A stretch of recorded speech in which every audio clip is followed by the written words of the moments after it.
qajeelummaa barruu kee madaalee qulqullummaa dubbii kee si ilaalee bulchiinsa kee kan hin dogoggorre waaqummaan kees kan hin jijjiiramne dhaamati kana barsiifte.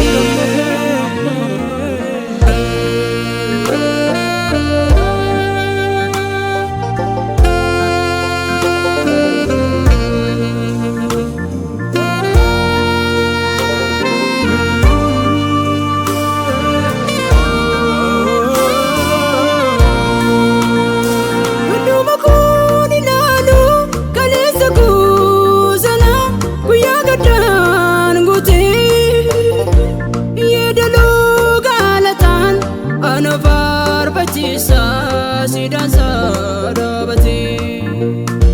duduma kun ilaalu kaleessa kuusana guyyaa gaddaan goote yeedaloo galataan ana faarfachiisa sidaan saadabate jaalala akkamiitiin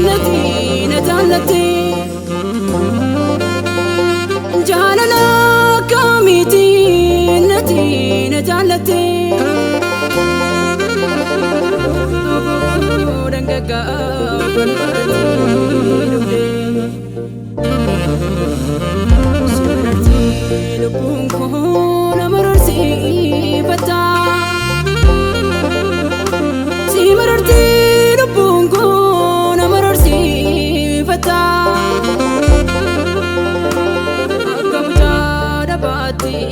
barruuti nabaata Yesuusati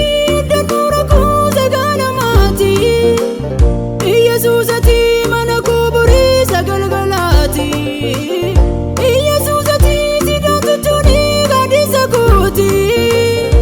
Yesuusati wabii lubbuu koof jireenya kooti Yesuusati jireenya kooti Yesuusati jireenya kooti Yesuusati jireenya kooti Yesuusati jireenya kooti arfatamee numu ulmaan kee ni naaf oolamee lallabamee numu gochaan kee ni naaf oolamee arfatamee numu ulmaan kee ni naaf oolamee lallabamee numu gochaan kee ni naaf oolamee jaalattii waaqarraa mul'atte jaalattii lubbuu kee naalatte jaalattii dadhabaa filatta garjettee gatii namaa baafta jira jiraadheeraa Yesuusini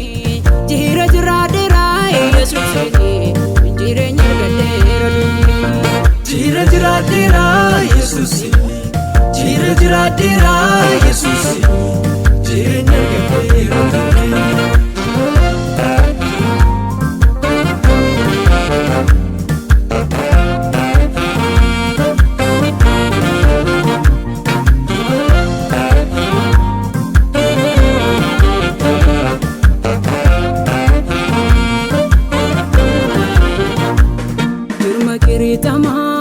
ofii kee nabaate lubbuu koo oolchite gooftaa lubbuu keeni abukaatoo dhugaa naaf taati boruun koon jalalee kunoo dhiiga keeni innat naaf oolte yoomuun daagatamu yaadannoo isaan qabaa biraas hin darbamu yaadannoo sammuu koo keessatti caafame du'aan siin oolfame seenaa yaadatu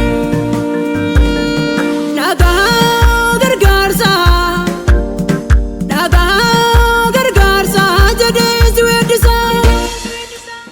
beenyaa cubbuu kootii fannoo irratti murtee dhagaa gargaarsaati